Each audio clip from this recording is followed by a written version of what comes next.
هي دي الاكلات اللي تفتح النفس وتاكل. احلى حاجه كده الاكل اللي بيتاكل بعيش، تاكليه وتغمسي كده وتشبعي. الصدق الاسكندراني هتعمليه وفي 5 دقايق هتحضريه، وكل اللي هيشم ريحته هيغرم بيه.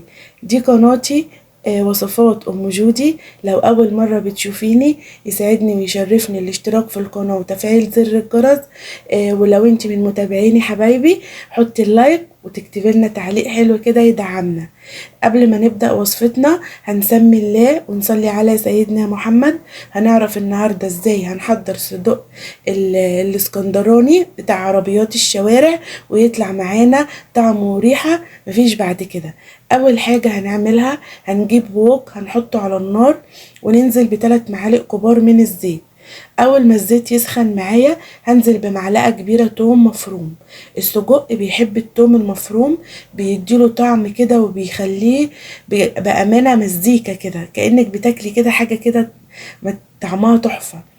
هنشوح معلقة التوم في الزيت، واول ما نشم ريحة التوم معايا ولون التومة كده يبقى اصفر وجميل، هنكون معانا محضرين نص كيلو من السجق، جايبينه كده من عند جزار مضمون وكويس احنا عارفينه علشان يدينا نتيجة كويسة. هننزل بالسجق نشوحه مع فص التومة دي، معلقة التوم الكبيرة، لغاية ما يستوي معايا نص سوا. هنشوح بقى في الكلام الجميل ده كله مع بعضه. السجق ياخد معايا نص سوا ويسرد كده ميته ويشربها، يتشوح كده معايا ويدي بالتشويحة الجميلة دي بتديله طعم ولون جميل. هننزل معايا معلقة صغيرة من الملح، ومعلقة صغيرة من الفلفل الاسود، ومعلقة صغيرة من ال7 بهارات او توابل اللحمة، التوابل اللي متوفرة عندك. بس ال7 بهارات وتوابل اللحمة بيدوا طعم جميل جدا للسجق. هننزل بالفلفل الاسود والملح وال7 بهارات وتوابل اللحمة ونشوح. شم الريحة بقى كأنك واقفة بقى كده على عربية في الشارع بتاعت سجق. طبعا بنقف وبنشمها وبنبقى نفسنا نقف جنب الراجل يعبرنا وناكل. بجد ريحة جميلة. والوصفة دي دايما انا بعتمدها من ضمن وصفات الانقاذ بتاعتي.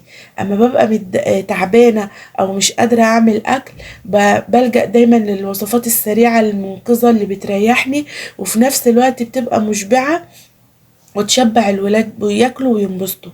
بقلي جنبيها دور بطاطس، اعمل طبق مكرونه محمره، طبق مكرونه بالصلصه. ما بتقولش لا مع اي اكله انت تعمليها جنبيها. حاجه جميله تفتح النفس، مشبعه جدا. لو طالعه رحله تعمليها هتسد معاكي. كنا دايما واحنا صغيرين قبل ما نطلع الرحلة اساس السجق والكبدة دي معانا في السندوتشات. اهم حاجة سندوتشات الكبدة والسجق.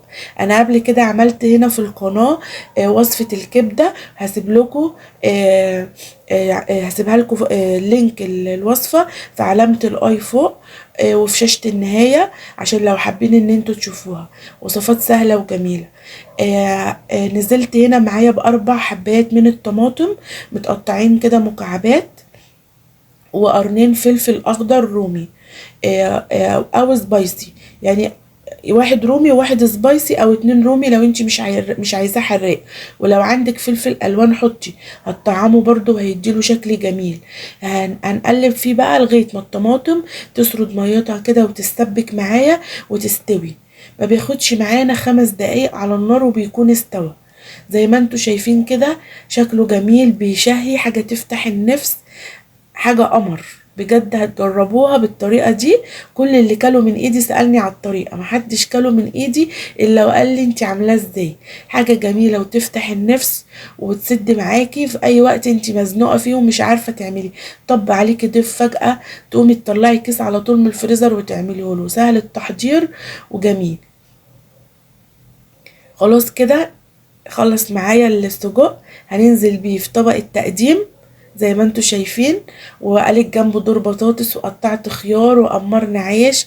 اكله جميله وتفتح النفس. لو وصلتوا معايا لغايه هنا في الوصفه عايزاكم تحطوا لايك وتكتبوا لي تعليق حلو كده وتقولوا لي انتوا بتتابعوني منين. انا لسه فاتحه القناه جديد واكيد فيديوهاتي يعني لسه بتوصل لعدد قليل من الناس، بس ان شاء الله بيكم وليكم هنكبر مع بعض وهنبقى احلى اسرة في الدنيا. هنعمل بقى السجق في سندوتشات فينو. طبعا الفينو بيبقى جميل قوي في سندوتشات السجق هو والكبده. وان شاء الله قريب هنعمل مع بعض الكبده الاسكندراني وبرضه هنعملها في سندوتشات. وصفات جميله وسهله ومشبعه وبتفرح الولاد. وممكن تعمليها لهم كمان في اللانش بوكس. انا ابني جاي بيقول لي يا ماما صاحبي جايب في اللانش بوكس مكرونه وبانيه، انا عايزك تعملي لي مكرونه وسجق. قلت له حاضر يا حبيبي هعمل لك من عينيا. فدلوقتي اللانش بوكس بقى يتعمل فيه العجب صراحه، فانت ممكن تعمليه لهم هيسد معاكي وهيبقى جميل وهيفرحوا بيه. وبألف هنا وشفا على قلوبكم مع سندوتشات بطاطس بقى جنبيها، وبألف هنا وشفا. وصفة سريعة وسهلة ما توقفكش في المطبخ كتير، حاجة كده تفتح النفس. عايزاكم تكتبوا لي رأيكم في التعليقات وتقولوا لي ايه رأيكم في الوصفة. اتمنى النهاردة الوصفة تكون عجبتكم. اشوفكم ان شاء الله في وصفة جديدة. دمتم في رعاية الله وفي حفظه وفي امان.